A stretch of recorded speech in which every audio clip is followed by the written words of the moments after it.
အာနာအမေစုကိုအာနာသိမ့်ပြီးတော့ဖမ်းသွားပြီဆိုတော့အဲ့တဲ့တင်းကိုကြားလိုက်တဲ့ငါတို့ရင်ထဲမှာသမင်းလည်းစားမရဘူးဒီလည်းတောက်မရဘူးရင်ထဲမှာတလှလှကိုတုံနေတာကိုလက်ချိကိုဓာတ်နဲ့လာထိုးလိုက်တယ်လို့ခံစားရတယ်တို့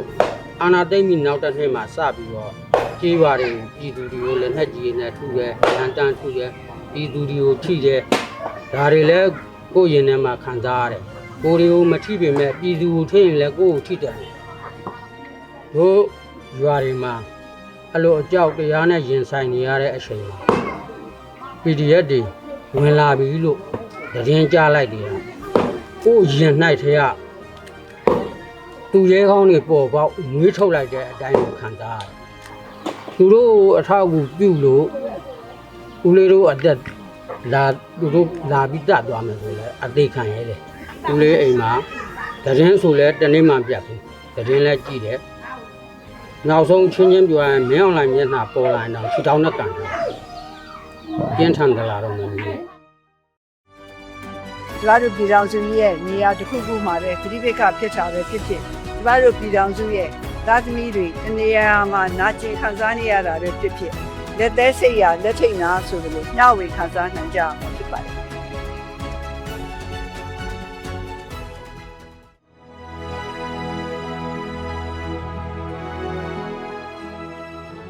အာနာအမေစုကိုအာနာသိမ့်ပြီးတော့ဖမ်းသွားပြီဆိုတော့အဲ့တဲ့တင်းကိုကြားလိုက်တဲ့ငါတို့ရင်ထဲမှာသမင်းလည်းစားမရဘူးဒီလည်းတောက်မရဘူးရင်ထဲမှာတလှလှကိုတုံနေတာကိုလက်ချိကိုဓာတ်နဲ့လာထိုးလိုက်တယ်လို့ခံစားရတယ်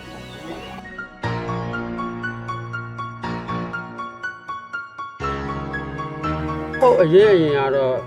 နိုင်ငံရေးနယ်ပယ်မှာဘယ်နေရာမျိုးမှမပါဝင်ခဲ့ဘူးကိုယ်ကပဲကိုယ်အိမ်မှာကိုနေကိုလောက်ဒီလိုပဲလောက်ကန်စားတော့မှာဒါမဲ့ဒီအာနာသိမ့်တဲ့အချိန်အားစပြီးအခုချိန်ကြီးဦးလေးအိမ်မှာသတင်းဆိုလဲတနေ့မှပြတ်ဘူးသတင်းလဲကြည့်တယ်နောက်ဆုံးချင်းချင်းပြောရင်မင်းအောင်လိုင်းမျက်နှာပေါ်လာတော့ခြေထောက်နဲ့ကန်တယ်ပြင်းထန်ကြလာတော့မင်းကြီး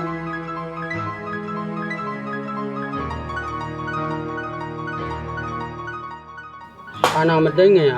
အခုအချိန်မှာကောက်သွားရင်လေစီတပိုင်းအသွားပြန်ကုန်ပြီးပြီကိုစားရင်ကုန်တယ်ကိုမစားရင်မကုန်အခုအချိန်ကတစ်ခါမှမပေါက်ဘူးတဲ့အသွားပြန်4000ကုန်ဒါတွေကိုလည်းခါကြည့်ပြီးခံရတာသူတို့မကောင်းခဲ့လို့သူတို့အာနာသိမ့်ပြီးနောက်တစ်နှစ်မှာစပြီးတော့ကြေးပါတွေကိုပြည်သူတွေကိုလည်းနှက်ကြီးနဲ့ထုတယ်လမ်းတန်းထုတယ်ပြည်သူတွေကိုထိတယ်ဒါတွေလည်းကိုရင်ထဲမှာခံစားရတယ်ကိုတွေကိုမထိပေမဲ့ပြည်သူကိုထိရင်လည်းကိုကိုထိတယ်လို့ဒါတော့အခါတိုင်းကအလောက်ကင်လုံးလို့တနေ့ကို1000ရမယ်ဆိုရင်တလားလောက်စားလို့ရတယ်အခုဟာတနေ့ကို2000 3000ရလဲတရက်မစားဘူးအစားစားရပုံသိန်းနေကြီးနေသူတို့ကဝင်တဲ့လမ်းကြောင်းအကုန်ပိတ်ဆို့တယ်သူတို့မှဒီမျိုးပေါ်တက်တယ်မျိုးပေါ်တက်ပြီဆိုတာနဲ့ဒီလမ်းကြောင်းမှာသူတို့နဲ့တွေ့လို့ရှိရင်နောက်ဆုံးချင်းချင်းပြောရင်လူတယောက်တောင်2000လောက်တောင်းတယ်သူကလက်ဖေးဖို့ရကွန်းရဖို့ရပဲဒါတွေကိုလည်းဘောင်းငုံခံပေးရပေမဲ့ရင်ထဲမှာတော့မအေးချမ်းပေါ့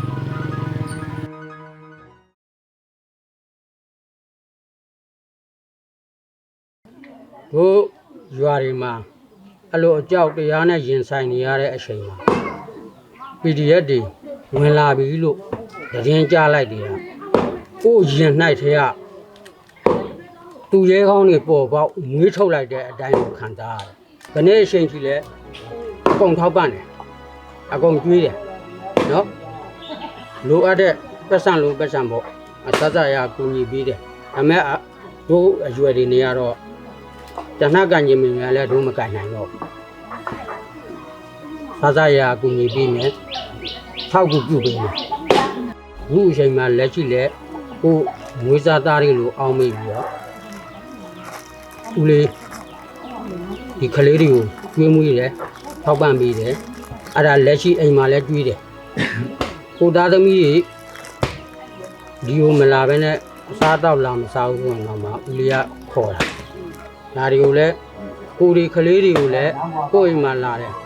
သူတို့တွေစိတ်ဓာတ်ကြမှာကြောက်လို့စားစားရာကိုဘက်ကနှုံနဲ့လည်းဆောင်းမပေးတယ်ကိုတန်းထန်တယ်လို့လည်းထောက်ကူပြုပေးတယ်ကူညီပေးတယ်ကလေးတွေကိုလည်းကိုပြောထားတယ်ငါတို့ဆံပြုတ်တော့ရင်မင်းတို့လည်းဆံပြုတ်တော့နော်ငါတို့ထမင်းစားရင်မင်းတို့ထမင်းစားအဲ့တော့ငါတို့ကောင်းတာစားပြီးမင်းတို့ဆိုးတာမကြွေးဘူးအနေနဲ့ငါအိမ်မှာဝက်သား90စာရှယ်ရင်တော့ခလေးတွေစားသွားလို့တစ်ဖက်မှမကြံနေမလို့ငါတို့လည်းမရနောက်ကငါပြည်ရနေတာအဲ့လောက်ထိပြင်းထန်တယ်သူတို့အထောက်အကူပြုလို့ဦးလေးတို့အသက်လာသူတို့လာပြီးတတ်သွားမယ်ဆိုလဲအသေးခံရဲတယ်အဲ့လောက်ထိပြင်းထန်တယ်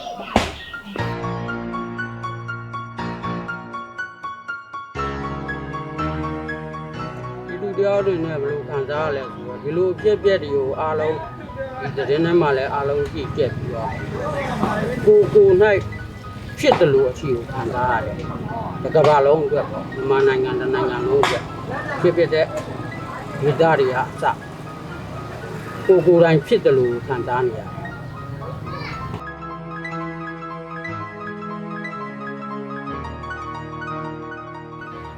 မင်းအွန်လိုင်းဒီမကဘူးသူတို့အာဏာသိမ်းထားတဲ့စစ်ကိုကြုံပြီးမှန်သမျှကိုချေမှာမြန်မာနိုင်ငံထဲမှာတော့မှသူတို့တည်ဆုံးသွားရင်မတကြိုတည်အဲ့တော့သူတို့လက်တုံကြံကျင်တာတော့နောက်ဆုံးပြောရလို့ရှိရင်ကိုဒီနာတအုပ်စုတစ်နယ်လုံးလက်သေးနဲ့စိတ်လို့တည်တဲ့အဆင့်အထိလောက်ပြရှင်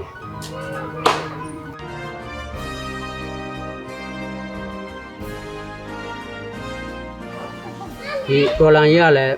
မြန်လဲအောင်ရမယ်အောင်လဲအောင်နေပြီဒါနယ်လေးရမြန်မာတိုင်းနိုင်ငံလုံးမှာရှိတဲ့အ내ကဒီပတ်ဝန်းကျင်တစ်တိုင်းလောက်မှာပဲဟိုတင်းပေါ့မဖြစ်သေးတာကြံတဲ့နေရာတွေမှာတနေ့နည်းနည်းများသိမ့်နေနည်းနည်းသိမ့်နေတိမ့်လာတာတဖြည်းဖြည်းနဲ့စူးစီးလာပါပြီအောင်လဲအောင်နေပါပြီ